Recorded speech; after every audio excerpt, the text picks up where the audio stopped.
नमस्कार। देखिए, आजकल की हेडलाइंस को अगर देखें तो बड़ा कंफ्यूजन होता है ना। एक तरफ तो अमेरिका कह रहा है कि भाई हमने तो ईरान से जंग जीत ली, और दूसरी ही तरफ वही अमेरिका शांति के लिए किसी मीडिएटर को ढूंढ रहा है। मतलब ये बात कुछ हजम नहीं होती। तो चलिए आज इसी पहेली को सुलझाने की कोशिश करते हैं और देखते हैं कि आखिर पर्दे के पीछे चल क्या रहा है। तो सारी कहानी शुरू होती है इस एक बयान से।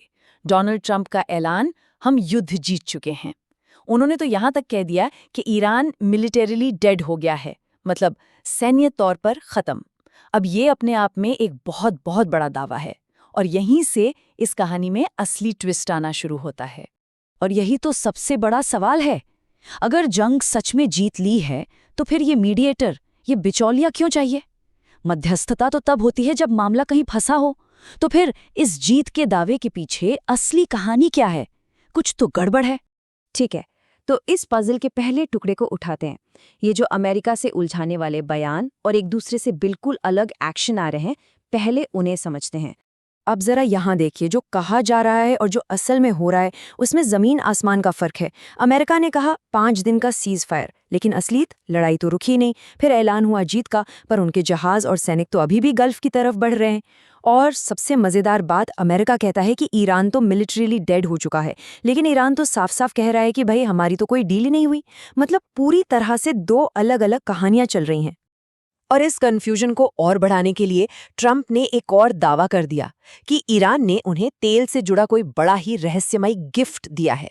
उन्होंने कहा कि ये तोहफा इतना बड़ा है कि वो बता भी नहीं सकते। अब ये एक और अजीब बयान था जिसका कोई सबूत नहीं दिया गया। इसने मामले को और भी ज्यादा उलझा दिया।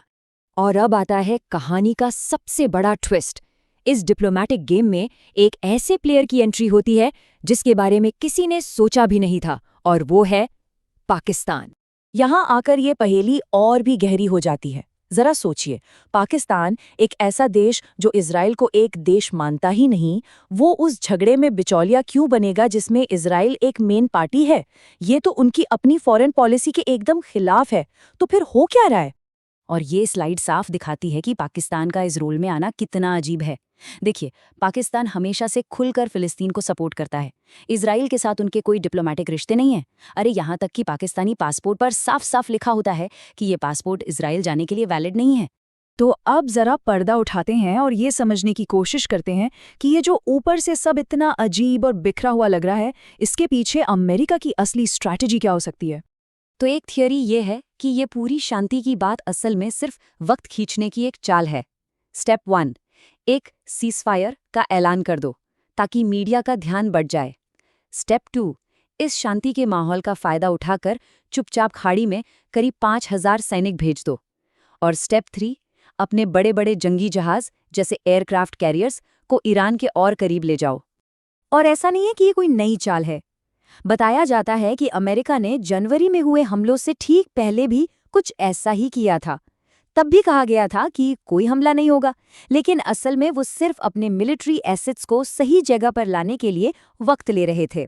ये तो एक पैटर्न बनता दिख रहा है। अब आते हैं इस विश्लेषण के सबसे कोर तर्क पर कि कैसे पाकिस्तान को एक बहुत बड़े जियोपॉलिटिकल गेम में एक मोहरे की तरह इस्तेमाल किया जा रहा है। ये स्लाइड इस 4 तरफा जाल को बहुत अच्छे से समझाती है।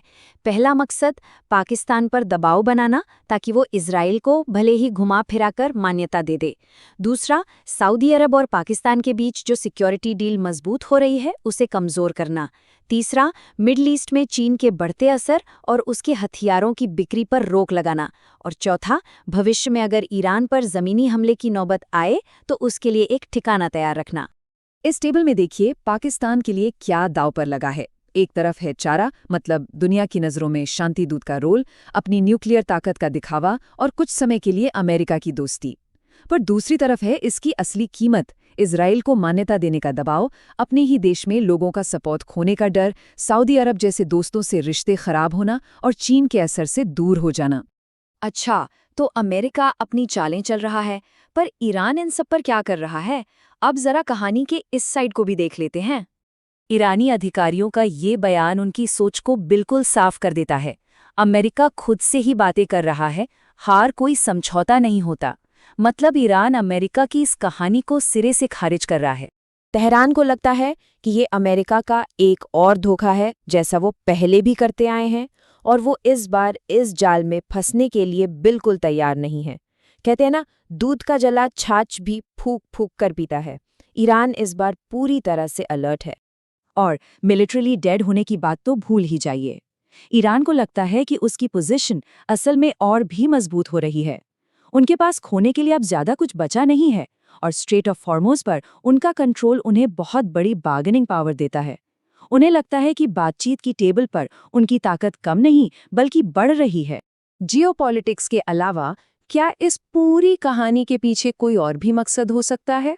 चलिए अब इस पहेली के आखिरी और शायद सबसे हैरान करने वाले हिस्से पर आते हैं। जरा इस टाइमलाइन पर नजर डालिए। ये जो घटनाओं का क्रम है, ये बड़ा ही संदिग्ध है। पहला, कहा जाता है कि ट्रंप के करीबियों ने तेल के दाम गिरने पर बहुत बड़ा सट्टा लगाया। दूसरा, ट्रंप ने सीज फायर का ऐलान करते हुए बस एक ट्वीट किया। तीसरा, इस खबर के आते ही तेल के दाम धड़ाम से नीचे गिर गए। और चौथा, उन सट्टों को बंद कर दिया गया, जिससे एक बहुत बड़ा मुनाफा हुआ। और ये मुनाफा छोटा मोटा नहीं था, पूरे $580 मिलियन। जरा सोचिए, 580 मिलियन। इतनी बड़ी रकम देखकर सवाल तो उठता ही है कि क्या ये सब सिर्फ एक इत्तेफाक था, या फिर ये पूरी एक सोची समझी फाइनेंशियल गेम थी। तो कुल मिलाकर ये जो सब कुछ हमने देखा, ये असल में जियोपॉलिटिकल शतरंज का एक क्लासिक गेम है, जहां डिप्लोमेसी, इकोनॉमी और स्ट्रेटजी का इस्तेमाल करके देशों को एक शतरंज के बोर्ड पर मोहरों की तरह इस्तेमाल किया जाता है, ताकि बड़े और लॉन्ग टर्म मकसद पूरे हो सके। और ये पूरी कहानी हमें इस एक आखिरी सोचने पर मजबूर करने वाले सवाल के साथ छोड़ जाती है। 21वीं सदी की लड़ाइयों में असली जंग जमीन के लिए लड़ी जाती है या फिर व्यापार के लिए? इस पूरे विश्लेषण के बाद ये सोचने वाली बात है कि आज के दौर में जंग के पीछे की असली वजह क्या है।